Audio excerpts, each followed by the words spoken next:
huku wachawi wanashindwa kufanya uchawi sababu mazingira iwaruhusu, na huku hakuna wivu, na unajua wachawi wanafanya mambo yao kufuatana na wivu.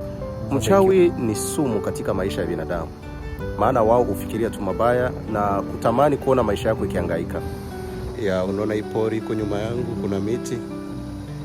Ukishikwa na haja ndogo, kisha ujaribu labda uiname hapa chini, au ujaribu huko, uende huko, utasikia tu baadaye, excuse me sir. Kuna vitu vitatu ambavyo sijawahi kuona tokea niko hapa.